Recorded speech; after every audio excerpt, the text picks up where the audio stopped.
I'm Jim Check. You're watching Kelowna Now. On me, on the phone with me, Ian Burns, managing editor out there in Ottawa. A little bit of technical difficulties this morning. We're finally getting going here. We don't have Ian's picture in the corner and we don't have our live background, but we're ready to go now. Good morning, Ian. Howdy all. There you go. We're finally on the go here. We had a false start around 9:10 and it kind of like blew up, and then here we are like an hour later, ready to go. First story, Pierre Poilievre says that if he takes government, he will make it fair for all media outlets across Canada to get access to the Canada Revenue Agency designated which media outlets get the CRA grant, or tax credit, I should say. Well, yeah, I mean, it's funny that they've made a news story out of this. This is Press Progress looking at a YouTube video put out by some kind of spin-off from True North. Yeah. But he doesn't really. I mean, he says a lot of things, but he doesn't say anything concrete. The most important thing that he says in this little interview about this topic is you'll have to wait for our platform to get the details. That's if I was going to write the story up, I would put that in sort of like the biggest in bold and the sort of giant font, because that's the most important bit. But because he also says he wants to get rid of a lot of it, so I don't know how he's going to fund that. I mean, yeah. The reality is we'll just have to wait. But obviously, it's a very different kind of signal that's coming from him anyway, which I guess that's about the best that we can do with Poilievre, is think about the signals, because he isn't providing any details. Right. The Army drops the standard IQ test, and that's a story from Holly Doan of Blacklocks. And there's some questions they asked in there that they gave us some examples. How many E's are there with an S next to them? And if Army officers, and here's one, if there's an Army officer, if in the Army there's one officer with 16 privates, how many officers are there in the regiment containing 1,105 officers and privates? You got the answer to that one, Ian? Not off the top of my head. What's that? Well, the answer is right there in the question. How many officers? There's 1,105 officers. So the test is pretty easy. There you go. And then Pierre Poilievre said that he would do away with woke in the military, similar to what the Trump administration says down south. And then I think the Army personnel said that they don't know what that word means. So. Yeah, I heard them say that. It's a bit embarrassing. I mean, dropping the IQ test thing is a bit, or whatever, if you want to call it an IQ test. They call it an entry exam, don't they? Yeah. I mean, it doesn't look good, does it? It's like they're trying to lower the standards of the recruitment process because they've completely failed to produce an attractive package for potential recruits. So now they're just trying to say basically anybody can join and hope that gets the numbers up, because obviously they've been told your number one objective is increase these numbers. So they're just, increase these numbers, but I'm not going to give you any money. So figure out a way to do it without money. And then this is the way they're going to do it. So, I mean, it's just hopeless, really, isn't it? We've been talking about this dreadful. For quite a while now, and the numbers that we were throwing around was 77,000 for full complement. They're saying now in this story that it's 71,500 for the minimum strength Army. And right now we sit at 52,539 soldiers, sailors, and aircrew. So quite a bit below, like a lot below where we should be at. Yeah, and I mean, if you think about throughout history, look at those numbers and just like in times, not even times of war, but I mean, especially in times of war, these are such tiny numbers. 71,000 soldiers. It's kind of, that's nothing. That's absolutely nothing at all. And Chrystia Freeland has said that she will increase their wages by 50%. But I mean, their starting salary is really low, $43,000. When you compare that to what a bureaucrat makes, and you've made this point several times, we're not only asking these people to put their lives on the line, we're actually asking them to kill strangers, and we're offering them $43,000, which is, pretty close to minimum wage nowadays. Yeah, and I think it actually starts lower than that. I think it's 39 when they first start as a private. Privates are the people since you just mentioned it, privates are the people that do most killing and most dying in any conflict. Yeah. And they're basically the most important people in at least when it comes to infantry. And yeah, it's actually under 40,000. Whereas if you want to go and push paper in Victoria or Regina or Ottawa or wherever it is, there's a good chance if you've got some meaningless degree that you can wander in and get like 80 grand. So double right off the bat to do not a lot. And you So can I mean scream that about obviously doesn't look good. and you can scream about not wanting to go to work every day because it's unsafe to go to work. And meanwhile, these people are working in some of the worst possible conditions ever. Yeah, and we should also emphasize not so much with the reference there to the provincial capitals, but at least when it comes to Ottawa, it's the same paymaster, the same person, or theoretically anyway, the same person decides those salaries, decides that a kind of junior communications officer, the kind of people that we have to chase around to ask questions to be deceived in return 3 days later. It's the same person that pays them and pays the soldiers.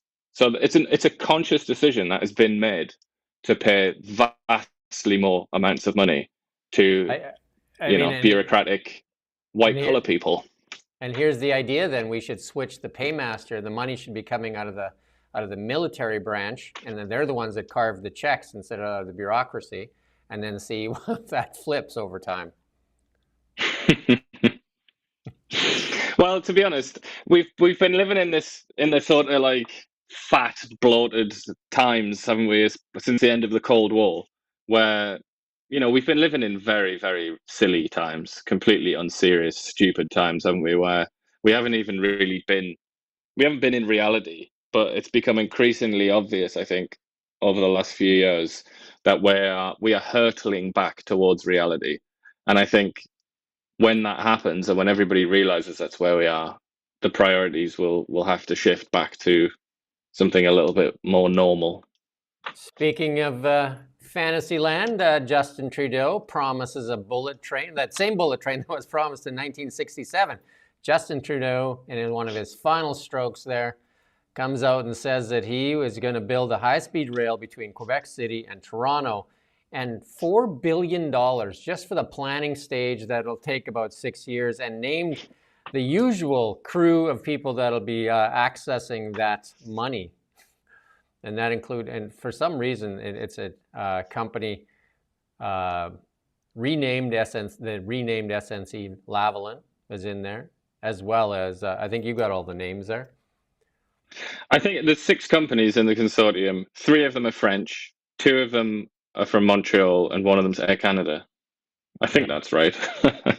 I mean, it's just quite amusing anyway. It's $4.3 billion over 6 years just for the planning phase, and no total cost disclosed. So, and I'll go to something else here in a second, but CN did this back in, what was the year they did this? They promised a high-speed rail passing between Toronto at 85 miles an hour. The first turbo train on its inaugural run in 1968 hit a freight truck, and that was the end of it. They canceled the program after that in 1979 due to maintenance costs and unreliable service. But I ran this through AI, and because I watched the Grok demonstration where they asked it to plan a flight to Mars and return, and then also diagram it out and show that, and then this large language model did it, and it actually showed you when the planets get close to each other and plan the things. So I thought, well, if it can plan a trip to Mars and back, it should be able to plan high-speed rail and come up with some costs in that. And I bet you it took about 5 minutes in the deep think model, and it came out with an answer. And I asked it to consider the Chinese, because China has built tons of high-speed rail. And the summary is this: the high-speed rail plan proposes a 320 kilometer an hour electric train, and Justin Trudeau said 300 kilometers an hour. So the AI said 320. It's over 800 kilometers, slashing travel time by 3 to 4 hours. It'll be sleek and blah, blah, blah. The planning phase will take 3 to 5 years and cost $100 to $200 million, while construction will take $20 to $25 billion and span about 7 to 10 years, leading to a total timeline of 10 to 12 years. There you go. ChatGPT did all that in a few minutes. And I imagine that Trudeau government must have access to a computer.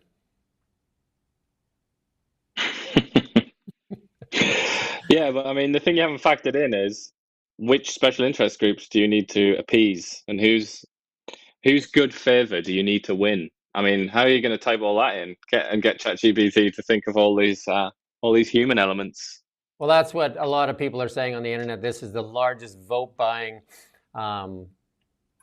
project ever, and it's at the last minute here. And I mean, they've been billing it as the largest infrastructure project the government's ever taken on.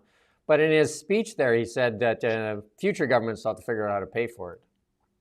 So he's just throwing it out there, and it is in hopes to buy votes from where he needs them the most. It's Ontario and Quebec, obviously. So that's why, because it wasn't a high-speed rail between, if you want to test one out, between Edmonton and Calgary, which would be really kind of cheap to do and fast to do, but not for the West, but for the East there, right?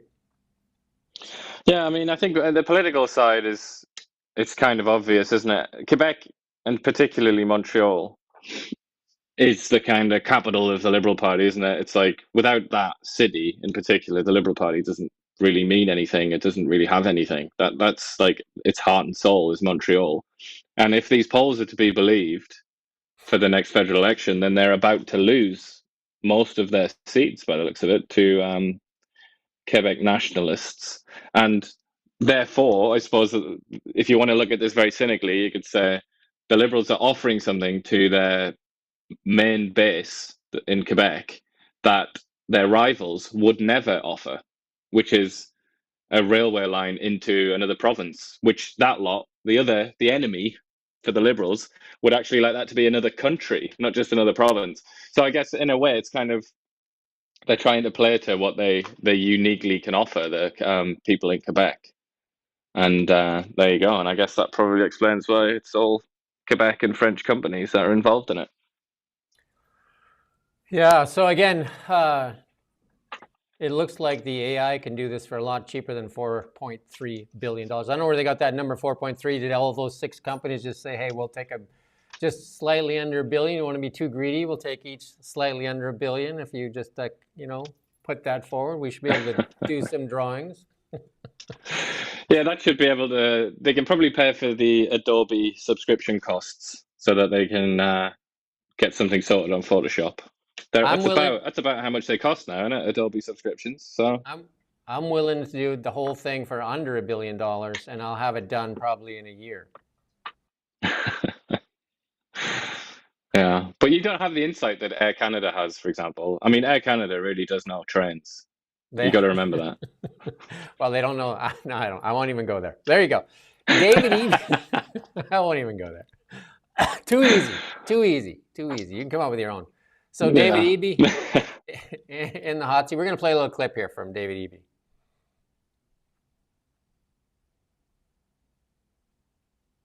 What are you looking for before deciding if the $1,000 rebate is coming back? Like, if the tariffs do not come into place, are we now waiting until the next budget cycle to have that rebate, or would there be mechanisms you could pull to bring it back if we just have threats of tariffs but no tariffs in the next month, 2 months, 3 months? We know British Columbians need support with lower costs. We know that they need support with the cost of daily life. The major threat to that right now is a weak Canadian dollar as a result of the tariff threat that we face. It would be a weak Canadian dollar because people are not investing in Canada because of the uncertainty that's created. It's driving up the cost of groceries, of gas, of other basics for British Columbians. And so we'll find ways, and we'll continue to look for ways to support British Columbians. But the number one way we can support British Columbians right now is to be focused and ensure that the Americans know that if they hit us, we'll hit them back, and they'll feel it. And this isn't a fight we want. There are better ways for us to grow both of our economies. There are options for us to grow and prosper together as we have for generations. And regardless, the situation has changed for us with respect to the United States. We can't go back to the old way of doing business. of understanding that that the Americans will be there for us, just like we're there for them. So we need to diversify our markets and ensure that we're growing our economy and looking after British Columbians and Canadians. And so that'll be our dominant focus going forward. That's our best way to ensure we're delivering for British Columbians in this moment. There you go. Never let a crisis go unused. I can show them the chart of the dollar. The dollar in trouble way before these tariff threats were upon us, and we're going to come to the dollar later. But that dollar's been in trouble for quite a while, and that happens to be because of Canada's economic situation. Also, the investment in Canada has been in trouble for a long time prior to the Trump tariff threats. So both of those things that he cites were problems long before Donald Trump's tariff threats. Well, I mean, talking about the dollar, it actually directly relates to policies by his predecessor and, in general, the British Columbia government for failing to approve infrastructure projects that would have, got a hell of a lot more money for Canadian natural resources, particularly oil, like the Northern Gateway pipeline, Yep. etc. So if you want to talk about why the dollar's in the dumps right now, look no further than that. Yeah, I mean, actually, the dollar has recovered ever since those initial tariff threats, but the dollar's been in a slide. It's actually recovered from that slide. So what he says there rings hollow. That's the excuse because of the dollar. Anybody that can actually pull up a chart can see that that's not true. Anybody that can actually look at the Canadian investment dollars, it's the problem is, some of the policies have been put into place by the federal government and the BC NDP that have chased investment dollars away. And then we've been talking about that giant sucking sound that the investment is going to the states for less regulation, lower taxes, and it's easy to mobile. And plus, there's been a welcome mat thrown out for them, and not so much here. It's been hard to get anything done. Mm-hmm. And then there's also the other question of the management of the of spending by David Eby's government, and also his predecessor, Chrystia Freeland, when she quit in her big sort of resignation letter, she basically said in so many words, it's really stupid to do this GST break and these checks out to people because we need to keep in her words, our fiscal firepower, our fiscal powder dry for the upcoming fight with Donald Trump. I mean, you could apply Chrystia Freeland's criticism to the BC government as well, because look at the mess of the fiscal situation in BC. There's no money. Yeah. There's no money. Like there need to be cuts just to break even. And then you could say, well, we could just take on debt, but obviously interest rates are higher than they have been in a while. And BC lost one of its AAA ratings last year, so it's going to cost more to borrow. Yeah. And then Freeland called it a political gimmick. That's what she called it in her resignation letter there. And and it's been proven out to be not much more than a political gimmick, although the Liberal Party X account tends to put it out there as the best thing since sliced bread. But, the reality is not so much. And Chrystia Freeland also thought it was the best thing since sliced bread when she promoted it in Toronto a few months ago. But now, obviously, not so much. More trouble in BC. The BC ends the take-home safer supply drug users to stop diversion. So that's another one that has been kind of a black eye for Eby's government there. You can change that slide, Nick. And this is one that is causing the Americans to kind of raise their ire with Canada too, is this fentanyl crisis here. And even though Mark Carney played it down and says it's a crisis in the United States and just a challenge here in Canada, many people quite angry that he only calls it a challenge here as opposed to a crisis. Yeah, he's taken quite a lot of heat for that, hasn't he? Renee Merrifield, Dan Albus, two sort of conservative figures there, already criticised them. Oh, well, and actually Pierre Poilievre has come out as well, hasn't he? And the sort of the National Party has come out and attacked Mark Carney for that. But I think this hydromorphone thing, I find this very, very interesting because how long now have we been hearing about this, what they call diversion, which I think is a pretty sort of stupid word to describe it, like just basically giving drugs to people who then sell them, usually for fentanyl, and then they spread around the country. I mean, how long has this been going on for? I remember Danielle Smith last year, like quite a long time ago, about 6 months or more ago, came out and said like, this is a real problem, BC, like you got to sort this out. I mean, but it goes back longer than that, doesn't it? And yet here we are, all these months later, like maybe even like years later. Now it's like, oh yeah, okay, we're going to stop that now. What took them so long? Yeah, and it's odd that it was that leaked memo that really brought it to the forefront. Right now, the Conservative leader John Rustad has been on it here, and he says that David Eby has been gaslighting British Columbians about the impact of the Safer Supply program, and then Conservative public safety critic Eleanor Sturkowitz said it's led to publicly funding drug trade. Yeah, and I mean, again, it's one of those things where, is that not obvious? Has it not been obvious for a long time?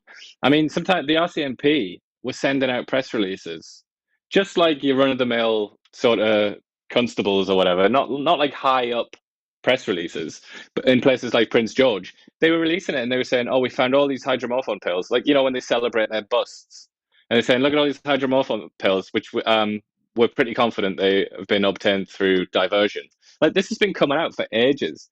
It's been right in front of their eyes in the BC government, but like you say, yeah, it took the leak of this document, and then 2 weeks later, it's like, no, we'll fix that now.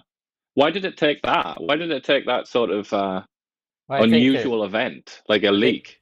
I think they were aware of it, that this shone a light on it. I think that's the real issue there, is that they were probably aware of what's going on and were okay with the consequences of it until all of a sudden there was light of day on it.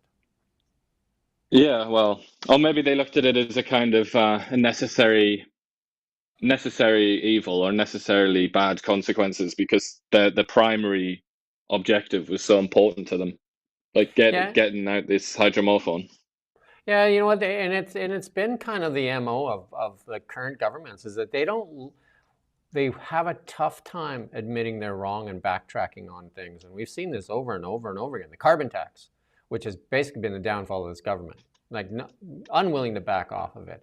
Bill C-18, how it's actually made it unsafe in communities during wildfires and that, and they won't back off on it. This, it's tough for them to get them to back off on anything, like to admit they were wrong. Like, hey, we tried it, it's not working, let's try something else.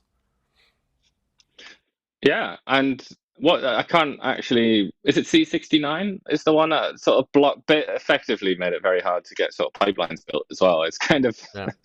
And that's the one that I believe that's the one that sank the Eastern pipeline, isn't it? Because it was impossible to comply with the regulations that it introduced. Just things like that. Where's the mea culpa for that? Now that we're like up to our neck in cowpat, because the Americans have decided that for whatever reason, that they're going to have a trade war with us. Now suddenly we're like, uh-oh. But where's the kind of, maybe we shouldn't have done that 10 years ago, whenever they introduced that bill. Yeah, there's not a lot of acceptance of responsibility, for sure.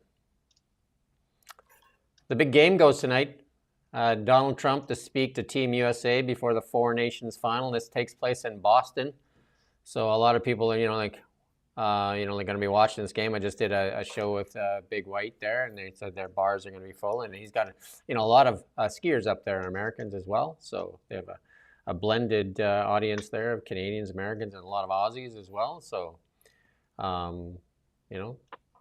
and a lot of people in Canada likely to watch this game, and a lot of people wondering if the Americans will boo the Canadian national anthem. I think it's a silly thing to do on both sides of the border. Like the anthem has nothing to do with what's going on.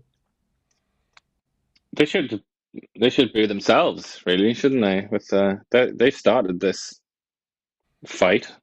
Mm-hmm. There you go. Donald Trump not attending the game, though. He will speak to the team prior to the game, but he did invite, and he did throw a barb out there to Justin Trudeau and invite him to the game. And he also said Canada might join the US, in his words, maybe soon. There you go. The list of potential American tariffs that could affect Canada grew on Wednesday night when President Trump dropped the idea of a 25% levy on lumber and forest products. This is a fight that we've been having forever, this softwood lumber thing. And then here you go, this would actually make it even worse for our softwood lumber industry. Well, the Biden administration increased them, nowhere near 25% though, but the Biden administration was hardly, very friendly on this subject. They're pretty funny about wood, aren't they? They're very angry about lumber, apparently, the Americans. This has been going on since Chrétien, this softwood lumber thing, and like the first NAFTA deals and stuff like that, right? So, yeah, no, it's a long running fight, that the softwood lumber one, for sure. I guess the lumberjack lobby is very, very powerful in America or something. Who knew? New poll says 27% of Canadians view the United States as an enemy country. Those are pretty harsh words. I'm not sure what that means, but and 30% said they consider U.S. an ally, and then the rest of the people just like, it doesn't matter, whatever. They don't really want to get involved. And then the Americans were 56%. I think the Americans thought that Canada was a friend, but I think, or an ally actually is the word, isn't it? But I think this is all just kind of, again, it's like this unforced error by the Trump administration to make enemies out of friends. It's like, ever since he started this, I've been like racking my brains to try and understand it, and it just makes no sense to me. It still makes no sense. And I like, the serious people that are left in America, in Washington, they must look at stuff like this. I know this is just a stupid poll, but in general, they must look at this and just think like, how the hell are we going to fix this once Trump's gone? Because obviously it's very, very much in the Americans' interests to be good friends with Canada. I mean, it's like essential foreign policy for them. I actually think it's very much in the interest of the Western world, that the Western countries, there's a map that I put on my LinkedIn there of Chinese influence over the world and American influence over the world, and the Chinese influence is growing. And the United States doesn't have a lot of like really strong trading partners anymore that China hasn't dominated. Yeah. And that includes Mexico and Canada. And if they keep up this pressure, they might lose those two. And it's like the Chinese economic engine is a powerful engine. Some argue even more powerful than the United States right now. So I think it's in the best interest of the United States to make sure that they're looking after, the Western Hemisphere. And like, there's a lot of Chinese influence in Europe right now, like a lot of Chinese influence in Europe. Yeah, including Australia and in UK. Yeah. And in many South American countries, when the Biden administration kind of basically left everybody out to hang and dry during the COVID thing, China went into many South American countries. Yeah. And Africa, obviously, they've had their hands all over Africa for a long time. And they're trying to improve relations with India. India is supposed to be like the secret weapon for America to resist Chinese influence. But obviously, the Indians are playing a very long game. And they're very much India first. So they're like trying to like figure out what's best for them. So I don't know how wise that is. Well, we hear of G7, G20 and all that stuff. And then there is the BRIC nations. And the BRIC nations are Brazil, Russia, India and China and Saudi Arabia and now South Africa and stuff like that too, right? So yeah, they've got quite a few additions, haven't they? Argentina, I believe, wants to get in there as well. I mean, it is just mind-blowingly stupid. I just you kind of have to just say, I think, that this is just like craziness. It's absolute craziness, because the only possible kind of like saving grace here, and it isn't anything that the Americans have done, is that the Chinese are very, very bad at PR. Like, if anything, they're even worse than the Americans. They're even worse than Donald Trump, because they tend to approach relationships with other countries in a very sort of high-handed way, and they alienate people very, very fast.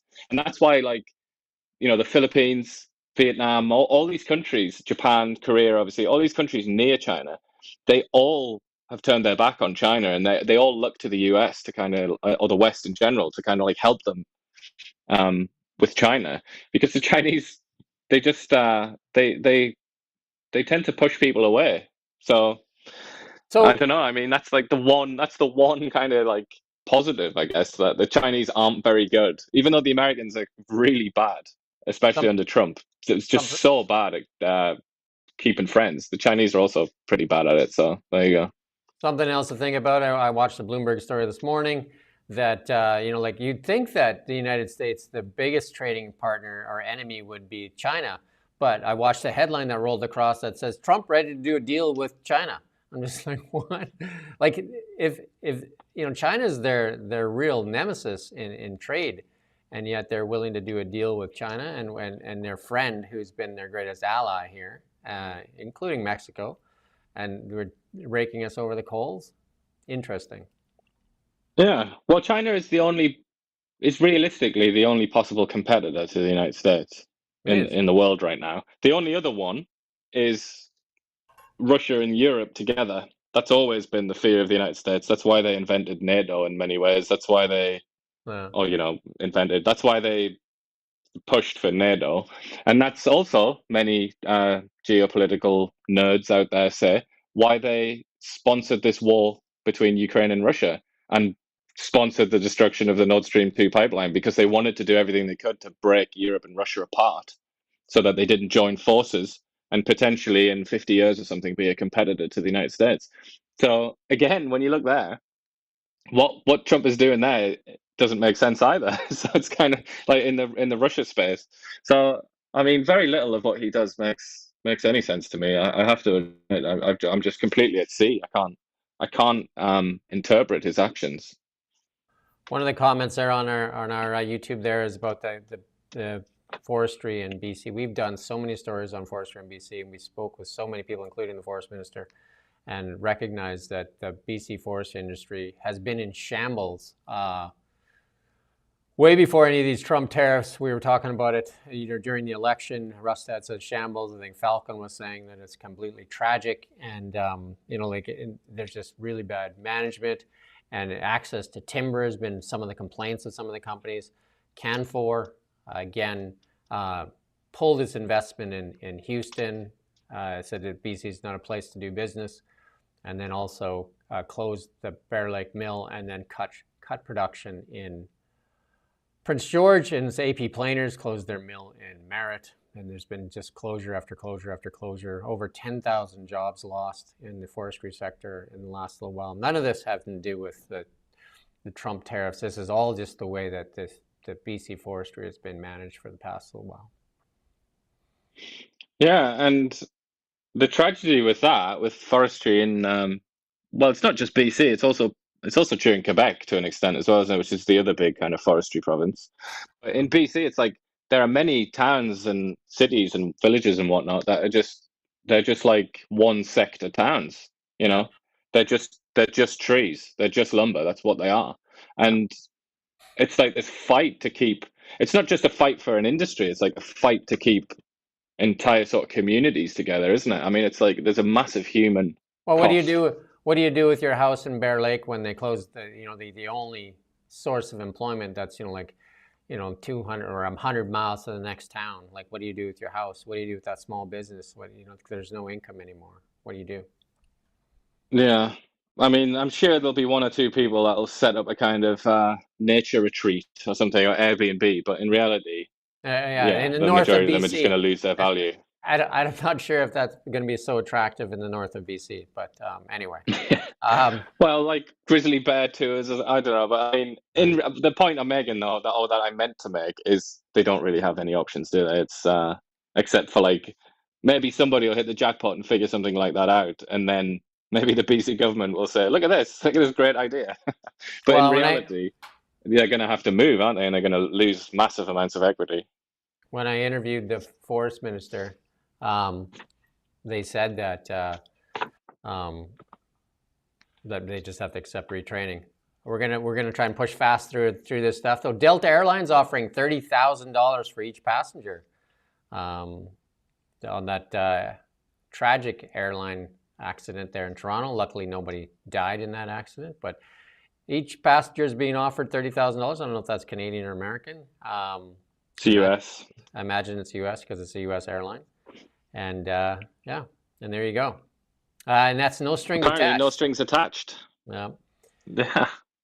And then this you put this in there. some of the hostages are returned home after 500 days, and these hostages came home in coffins, though, sadly. Yeah, this is the three. Well, there's four there. One of them was a man in his 80s who had devoted his life to the Palestinian cause and peace.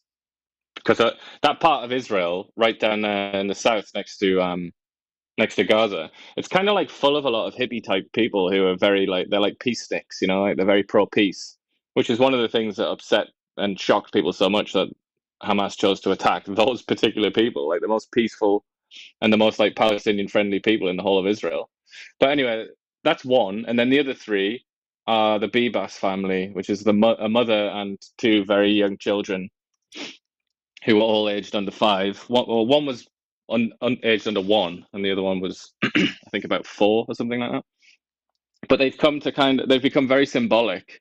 That family were they were looked at as representative of all the hostages, really, and as a consequence, I don't know, you have to check for yourself, look online or whatever, but you can see how it's been received in Israel as like when they transported the coffins, there were like people lining the road like all the way to Tel Aviv, and it's it's the country Israel is going through a sort of period of like real intense mourning over this particular family right now. It's very very consequential bit of news. Yeah, and then on the other side of that, Gazan families are suing Canada for visa application delays. Yeah, that's very, very, very controversial. That's 3 verys controversial refugee scheme that was introduced by Mark Miller, the immigration minister, where he said 1,000 applications. That was his initial offer. 1,000 applications to bring people from Gaza. But that was applications, so it could have been, 5 people in a family or whatever. But then he increased that to 5,000. So he quintupled it to 5,000. But not very many of them have managed to get to Canada because obviously Gaza is sealed off by Egypt and also by Israel. So it's really hard to get out of Gaza. And then these people obviously allege that the Canadian government, like they filled in the forms online and the Canadian government hasn't got back to them to tell them what's what. And then So they've decided to sue. This is one of the things that the Americans have highlighted. They're saying that there's not proper vetting, and they view this as a security threat for America. Well, anybody that's even a little bit familiar with Gaza will know that it's very, very difficult to know about somebody's life in Gaza because everything is controlled by Hamas, and that includes education, that includes and this propaganda begins at a very young age. You're taught to despise the Jews at a very young age in Gaza by Hamas, which is, a racist terrorist organization that wants to wipe out Jews. So naturally, it's a bit sketchy because the documentation is really there. Like if you're under the age of 20 or so, you've spent your entire life underneath the boot of Gaza, possibly had been forced to work with them, may well have done it voluntarily. Like nobody really knows. And the October 7th, that terrorist attack involved quite a lot of freelancers, civilians, just random people from Gaza who just wandered over because when they broke down the barriers, they wandered over and kidnapped lots of people, including the Bibas family, who we just discussed. They were kidnapped by random civilians in Gaza. So obviously, it's a pretty difficult area in which to make decisions like that about like bringing refugees in. So that's the reason that it's so extraordinarily controversial. It's like, especially in the Jewish community in Canada, this is like a red hot issue, absolutely burning issue, because they're naturally terrified the idea that somebody with sympathies with Hamas might end up living next door to them or something, or down the road, We're going to try and go through the other stuff here quite quickly here. They almost fired somebody at Social Security because he agreed to work with Doge. And then it turns out they fired the guy that was going to fire the guy, and now that guy is actually leading the agency. There's a turnaround for you. That's the nature of this administration, isn't it? Lots of tables being turned. Yeah. And then Boeing, Donald Trump was giving them heck because he said he ordered the new Air Force One when he was in serving the last time. That was 4 years ago, and it's too slow. And he said if he doesn't get it, he's going to get somebody else to do it. And then Boeing CEO says Elon Musk said he's going to help out, so he's going to help them get one of those jets to there. There's lots of people reaching out to Elon Musk for help. And here's something really. They should ask Airbus, a vastly superior manufacturer. He said absolutely not to Airbus. So there you go. Even though it's like 10 times better than Boeing, which everybody knows. I guess because it's not an American company. So America last. There you go. This is we won't play the clip because I was going to play the clip, but we're running out of time.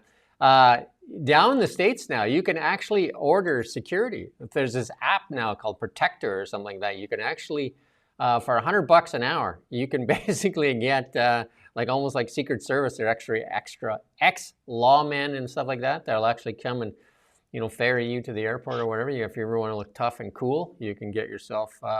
It's called All Protector. Then you can find them on Instagram. Right now, it's only in LA and New York City. So if you want to be a baller, there you go. You can get your own security force. You want to go beat someone up? The liberal leadership race. There you go. Ruby's causing too much of a stir. She's now under investigation by the Liberal Party. Remember, she put that tweet out there yesterday saying that she was like neck and neck almost with Mark Carney. So now they're saying that she's possibly has some interference going on. And it's from India. I guess they're okay with Chinese interference, not so much with interference from India. A bit of a joke, I think. Mark Carney, we're going to play this clip, even though we're kind of running out of time, because here's an answer. You tell me if you got anything out of this. Can you play this clip, Nick?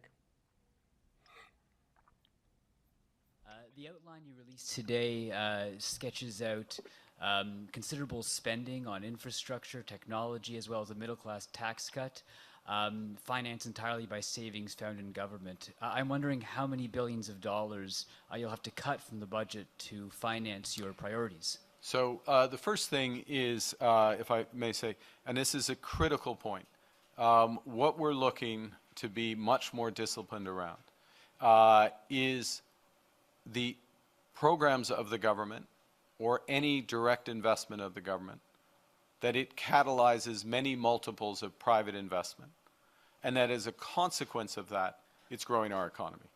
And so being very clear and disciplined and linkages between those, that's the first. The second is that we have looked, and there will be an appropriate point, Nick, if I'm selected leader and move forward, to cost out directly and reveal those costings.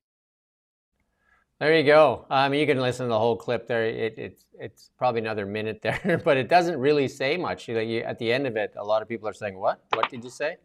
And I guess the question is, we can expect, when somebody says, "and to be clear," you're going to go around the circles for a while, right? So.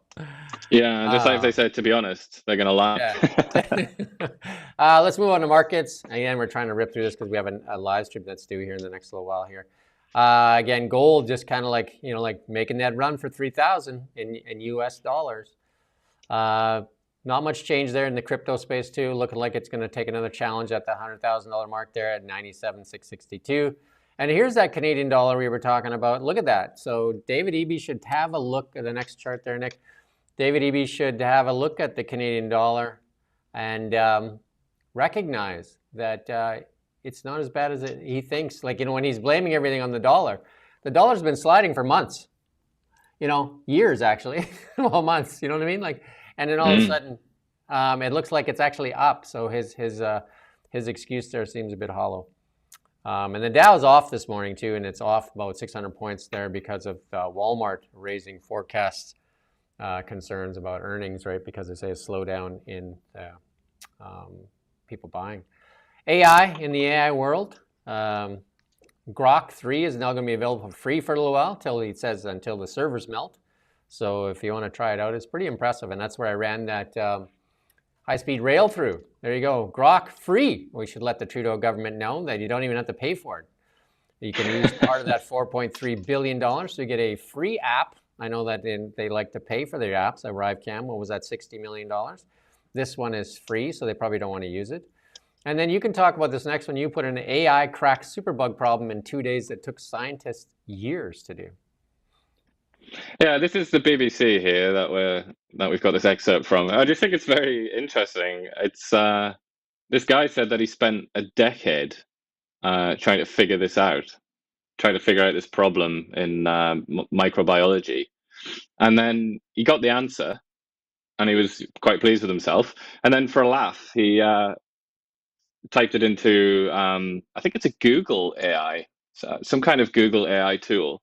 He just typed it in there just to see what would happen, and it figured it out in 48 hours. And he's kind of like in disbelief. Yeah. There you go. And then just some of the images that Grok 3 is doing right now. That's pretty sweet. I'd put that up as a poster when I was a youngster. I'd put that up in my room for sure. That's pretty cool. And then we won't run this clip because we're running out of time on the Tesla EV thing. So we'll leave that. And we'll leave the last thing for is the meme that you put in there. And let's do that meme there. There you go. And you can explain this meme. This is just one of my favorite memes of all time, really. This is from Blade Runner, which I imagine most people have seen. And at the end of that film, there's like this really famous, very like intense monologue delivered by Rutger Hauer there in the rain, and he says like, "I've seen things that you people wouldn't believe." That's it. That's the line. Yeah. But somebody's changed it to, "I've paid taxes for things you people wouldn't believe." And I just feel like in this era, in the Doge era, but also, you know, lots of stories that come out of Canada, I just feel like that's very appropriate, isn't it? The sort of things that we've paid taxes for. The popularity of the Doge thing in the populace in the United States has gone up because now they've said they're going to give back 20% of everything they save to the people in a dividend. So people are now like, and they're saying you can turn in things that you like. I mean, there you go. If you want, we could have that here in Canada too. If we can cut, well, I recommend right now that $4.3 billion that the federal government cut that and use ChatGPT. And there's like $100 million versus 4.3 billion. What did we save?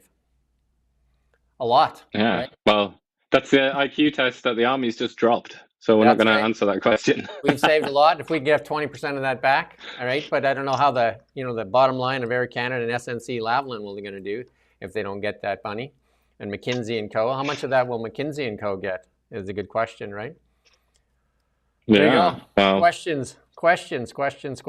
Like, again, the people screaming that they would, want the government to waste tax dollars. I think there's a chart out there floating that a lot of people in Social Security in the States are over 150 years old. So they're obviously, by putting RFK in place there, they've now extended the lifespans of many people in the United States. That should maybe be part of the IQ. Veterans. That maybe should be part of the IQ test too, to see how many people believe that there's millions of people that are over 150 years old in the United States collecting Social Security. We do thank you for watching Kelowna Now. We'll try to have an uninterrupted show at 9 a.m. tomorrow at our regular time and try to get all these technical bugs all sorted out. And we do thank you for watching Kelowna Now.